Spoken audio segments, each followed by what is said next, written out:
Thank you. Well, along the lines of everyone participating, it seems to me, General, that in talking to European ministries of defense recently and parliamentarians from various NATO and OSCE countries, that there is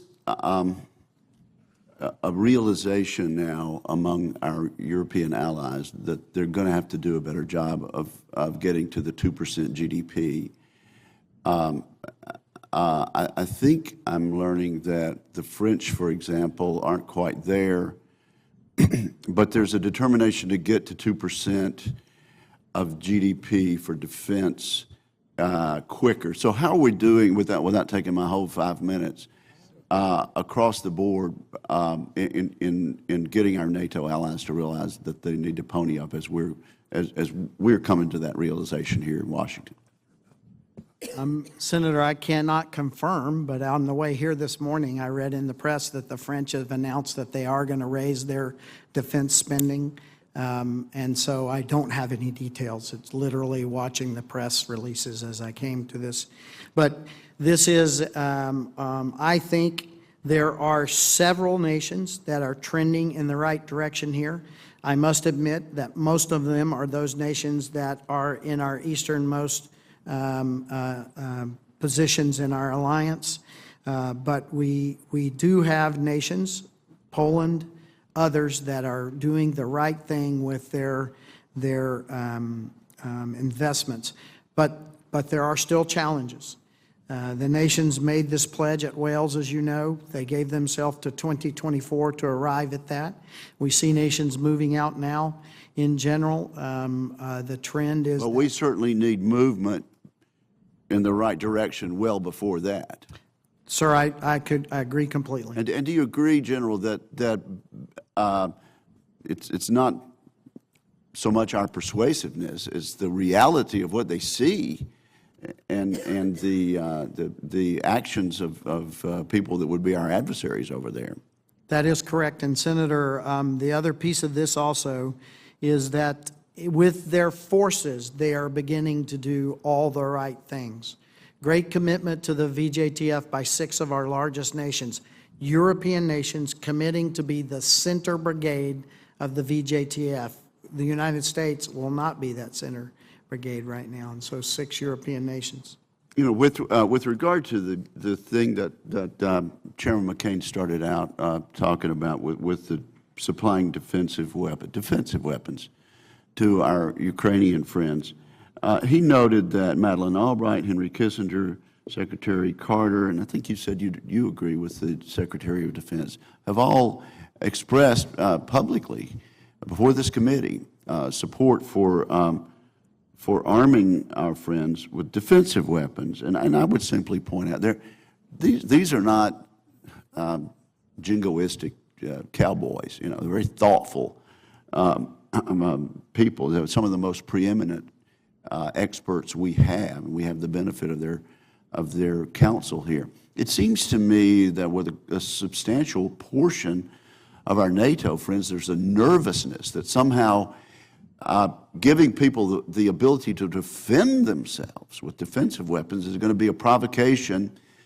to Mr. Putin and allow him to gin up his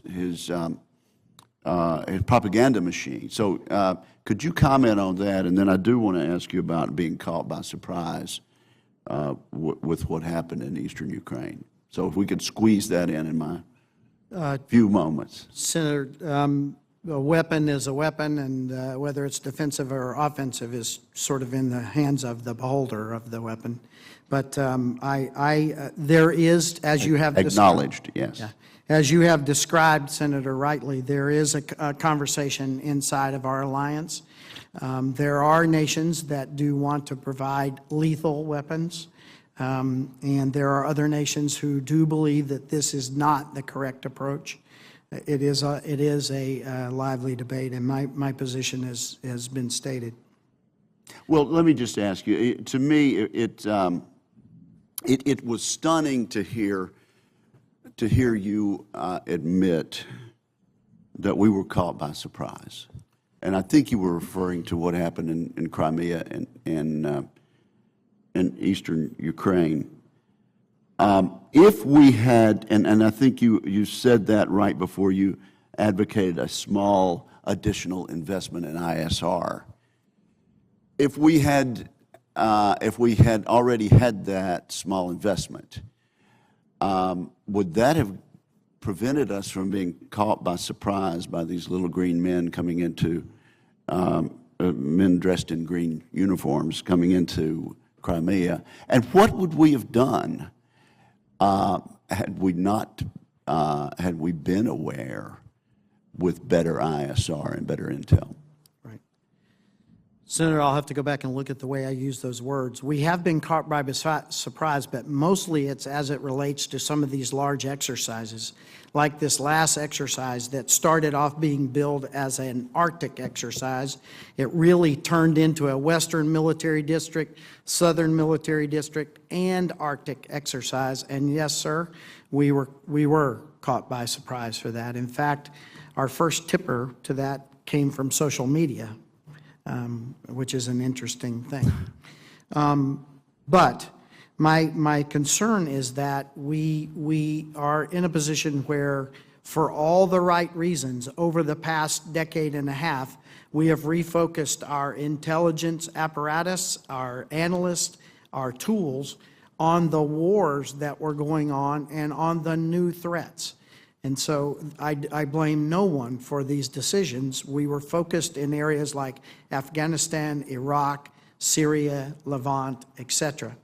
But what I think we need to consider now, what we as a nation need to consider, is based on the new approach that we see Russia taking to Eastern Europe, we should look at, do we need to refocus any of those assets, be them analyst or actual assets, towards the European program. And I would like to compliment the intelligence community, because they have begun a very dedicated reallocation of analysts to bring to our problem. And I think the problem, and that I have to just absolutely thank them for, but I think that also we need to be rethinking our ISR and other platforms that allow us to have this feel for what's going on in Eastern Europe that we have not considered important for some time now. Thank you very much. Well, I just commend you, and I'll have to say, apparently the decision makers in this town have decided that we will rebalance toward the Asia Pacific, and that may be the right decision, or it may not. But I cannot think of a troop that's in a hotter spot than you are, and I hope that this Congress and this government understands that the area of responsibility over which you preside is indeed very, very consequential to us right now, here and now. Thank you, sir. Senator Graham. Thank you. What's the likelihood, in your view, that Moldova will be in Putin's crosshairs in the next year? Senator, I think it is an area of his concern and emphasis. I think you are aware, and it's fairly open knowledge, that the forces in Moldova have been retrofitted with new equipment, et cetera, across the past year or so. And we see the sort of interest and rhetoric in that Transnistria region that is concerning, and now we... Is it kind of almost what we saw in Crimea? Senator, I don't think it's to that level yet, but it is the leading edge of these kinds of issues. Do you agree with me it's most likely to occur unless he changes his mind through some recalculation of cost-benefit analysis of what he's doing in the Ukraine right now? Senator, I agree that I think Mr. Putin is not done in Ukraine. He's not done in the Ukraine. Moldova may be next. Let's talk about the Baltic states. Can you see a situation, well, is it fair to say that the Russians are trying to stir up problems for the Baltic states with our Russian-speaking population. Is that ongoing right now? Senator, I think some of the information outreach to these Russian speakers around Eastern Europe, specifically in the Baltics, is searching for the word. It is very good. As we talked about earlier, Senator, before you came. Good from a Russian point of view. Sir, exactly. Bad for us. Very sophisticated was the word I was looking for, and I got couldn't you. find it. What's the worst-case scenario for the Ukraine? Senator, I worry a lot about the military problem. I worry almost more about their fiscal issues. We desperately need for Ukraine to be able to address the things that the people of Ukraine voted for in their last election, and that is to reform in a lot of ways, and second, they need to get their fiscal business in order, and it's hard to do when your military is in the field fighting. So one way to bleed Kiev dry is to keep the fight, keep them deployed. Keep the pressure on, keep the Ukrainian military in the field. Investors are not going to want to invest in a situation where there could be a military conflict. So that's one way of basically dismembering the Ukraine without having to move to Kiev itself, right?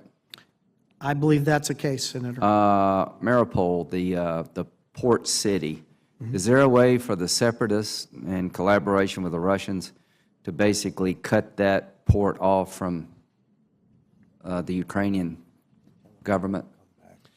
Senator, I believe that that is one of the courses of actions that may be considered. The town of Mariupol is a big one, about 500,000 people. So you don't have to invade it, but they can basically isolate it. That's correct, Senator. And what would that mean for the economic survivability of the Ukraine? Mariupol is very important to Ukraine because it is the port that most of their agriculture passes through, because that area is the So if you were the separatists or Putin and you really wanted to punish the government in Kiev, that would be a move you would make. It is a good option to do that punishment. And would you agree with me, if he takes that option, that is just basically an all-out declaration of war through economic activity? That is an incredibly big step. Okay, so if that step happens, what should the Western response be?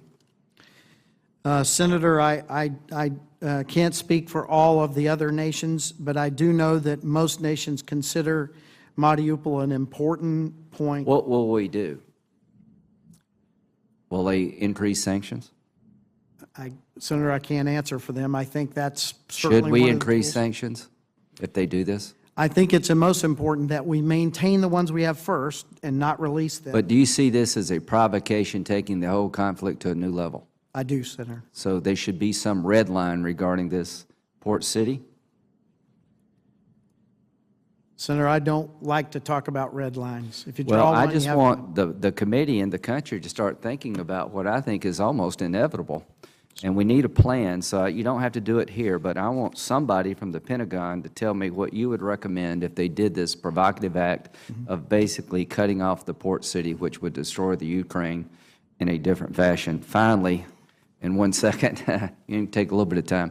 How does sequestration over time affect your ability to deal with the Ukraine, Russia, and all the problems you have in your backyard, from migration, from an exploding Mideast, the ability to defend our nation from rogue missile attack coming from the Mideast, just a general ability of you to do your job, and what kind of signal would that send to NATO nations if we fully implement sequestration?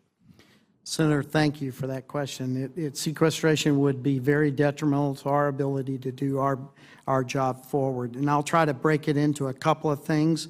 If the chairman will give me a minute or two, I can't do this in 10 seconds. First example we talked about earlier, part of our budget and what we do in Europe is train our partners and allies. As we talked about before, the ability to train Georgians and Romanians so that they can serve beside us in places like Afghanistan. That money will be cut, less Georgians will be trained, more Americans would have to go to the field. So sequestration affects our ability to train and equip our partners and allies. This also affects things as close to us as problems with having airfields open when we need them. The first BCA, the first $478 billion cut is what brought us to having to make changes to things like lodges, like Marone, and only have Marone open during certain hours, which affects our ability to use things like the special purpose MAGTF, et cetera. And then finally, our own ability to train ourselves and to bring rotational forces into Europe. If we've talked earlier about how the rotational forces are part of a way that we solve our forward presence problem. Sequestration would affect the funding for those rotational forces. A rotational force doesn't accomplish its objective unless it is heel to toe, no air, and fully funded. Thank you for your outstanding service. You've done a good job for us. General, you didn't mention the effect on morale and retention of this lurching from one year to another. Do you want to mention that? Chairman, clearly the things that we were able to do, let me first talk to the morale of some of those who are in the fight. It's important that we, I think, show faith with nations like Georgia and others who have come alongside of us, and our ability to continue to train and to provide, as you know, some incredibly good medical care. I think you visited the 5 Georgian soldiers who were in Walter Reed, and these things that we do for them with our budget would be under challenge and clearly affect their morale. For our troops, sir, you flew. You knew that when you were current and you had enough flying hours, you had one approach to your job. When you were less current and had fewer flying hours, you had a different approach to your job. And so it's important that we give our own soldiers, sailors, airmen, and Marines the training opportunities and support they need. And they're not getting it under sequestration. Sequestration will challenge our ability to do that, Senator. I just want to mention one other issue very briefly. The Portuguese are our great friends, and this issue of lodges has turned into one of their biggest issues. Have you looked at alternative uses for the base, such as putting AFRICOM or SOCOM there, or move intelligence? Would you evaluate that again for us? It is such a huge issue for a small country that has been very helpful to us in Afghanistan and Iraq and around. I've been visited, frankly, by their foreign minister and many others that are deeply concerned. So I'd appreciate if you'd have another look at it to see if we can have greater use of lodges. Senator, we'll do that. You are correct. They are a great ally. They are about to deploy a pretty large aviation contingency into Romania to do air policing in the middle part of our eastern part of our alliance. Portugal is a great ally. And we have done a lot of work already to try to make things better in this lodges issue. Even in the civilian sector, our business executives in defense have been there. So we are on this problem, Chairman. Thank you very much, Senator Inhofe. Thank you, Mr. Chairman, and I'm sorry, General Breedlove, I had to be gone at a news conference, and so I'm not sure what all you covered. I want to mention one thing that I was aware of. First of all, I'm sure you've talked about the Ukraine. I had occasion to be in the Ukraine at the time that they had their elections. The first time that it takes 5% in order to get a seat in Parliament. This is the first time in 96 years that there will not be one communist in the Parliament of Ukraine. That's huge. That's really a big deal, and I'm very disappointed in what the military has done there. You know, immediately after that, you had Putin come in, and he's still over there. And I'm sure you've discussed this, but I just wanted to say to you that when you're there, as I was, and experienced a major change taking place that hasn't happened in 96 years, and it's all their allegiance to the West and to the United States of America. We haven't done nearly as much to assist them as I believe we should. What are your thoughts about that? Senator, first of all, as I visit, I see the same things. Let me just make a silly example. In the past, it has been said of what used to be called the Ukraine rather than Ukraine, that its identity was primarily Russian. I know that as you were driven through the city to go see President Poroshenko or Prime Minister Yatsenyuk, you probably saw the same thing as I did, bridges painted blue and yellow. This is a nation that has woken up to its nationality, and it is a great people, and I believe they are worthy of our attention and help. Yeah, well, I do too, and I'm glad you mentioned Yatsenyuk because he's a different political party than Poroshenko, and yet they are together in this one thing, and that is their allegiance to us and to the West. Let me ask you about this, because I was following this thing when they were, the idea of consolidating the intelligence assets to Croton. Is that pronounced right, Croton? It is, Senator. Thank you. And that made sense to me after what happened in Molesworth. And it would seem the logical place. Now, we're talking about the UK, and yet I understand, I guess in the House, where there's some effort to move that to, of all places, the Azores or someplace like that. I'd just like to get your, do you feel as I do that it's, when the, you know, if it just seems to me that there's a reason to consolidate these assets in a place like UK, and I think it should be done that. What are your thoughts? Senator, thank you. There was a lot of work done when the siting of this consolidation was considered. Many locations were considered. The business case first is a first point. It points to the current siting plan in the UK. There are other intangibles. The communication pipes in the UK are extremely good and would not have to be altered to take on the new in Croton, would not have to be altered. We would be there close to our UK and other allies who have a great relationship with us in Intel.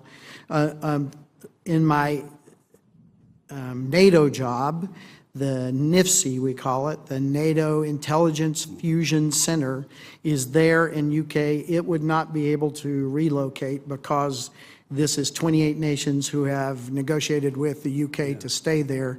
And I think the synergies of keeping our U.S. and AFRICOM and EUCOM capabilities next to our UK partners, next to the NATO NIFC, all of these synergies point to a good solution there at Croton. Yeah, well, you know, I agree with that. You're making my argument there, and you, for all those reasons.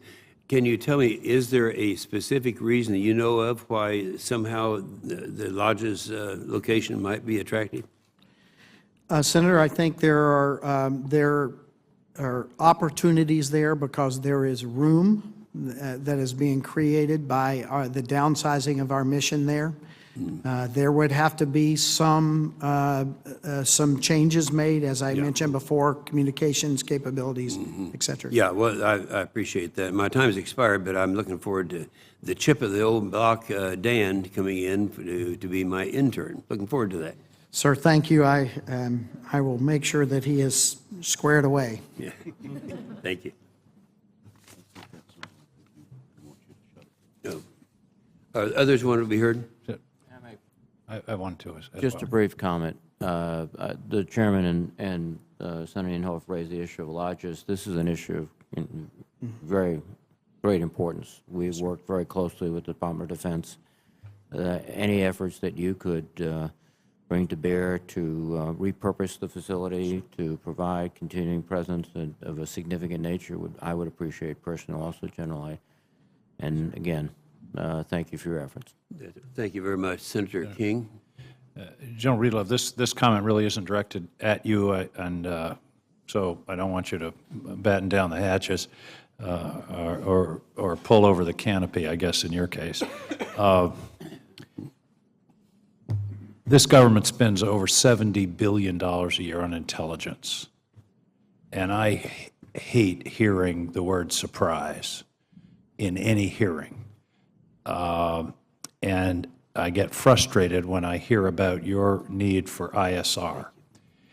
And I have the greatest respect to the people in the intelligence community. I work with them quite frequently as a member of the Intelligence Committee. But I want you to think of yourself as a customer and suggest that you might talk to your colleagues in the other commands, because I think sometimes we forget who needs the intelligence, and you're the guy that needs it. You're the customer, and you need to advocate for adequate intelligence resources, whether it's from the civilian intelligence community or the Department of Defense, which, as you know, has a very substantial intelligence budget. And I think this is something we need to continue to think about, because sometimes these agencies go on their own momentum and lose track of who needs the information and what they actually need. So this really isn't a question, General, except more of a suggestion. But I got to tell you, when I think about $70 billion of the taxpayers' money, like I say, I don't like hearing the word surprise in any of these hearings. I appreciate your testimony. Senator at risk, may I respond just a Yes, little? certainly. Absolutely. I want to pay the proper respect to decisions that have been made across the last 15 or 20 years, because I do believe we've been trying to make Russia a partner, and we have come into conflicts in Iraq, in Afghanistan. We've come into great issues in the northern part of Africa. So I do not want to stand as critical to the decisions that have been made with the limited assets of intelligence. And I believe that our intelligence community has kept a great focus on those things are very dear to us in Russia, if I can stop at that point. But I think that you are absolutely correct, that now we see that there is a different problem, and we need to look at how we apportion and allocate. I already see, as I mentioned earlier, the intelligence community making clear decisions to reallocate analytical capabilities, et cetera. And I will be a customer, sir. I have been vocal, and I had it in my opening remarks here, as you saw. I am beginning to advocate that we look at reapportionment of those assets as well. So I agree with your line of logic, Senator. Minimal trust and lots of verification may be this answer. Yes, sir. Thank you, General. Thank you, Mr. Chairman. Thank you, Senator King. Senator Wicker, anything else? No. All right, we'll adjourn this meeting. Thank you so much for your attention today and for your service. Thank you, sir.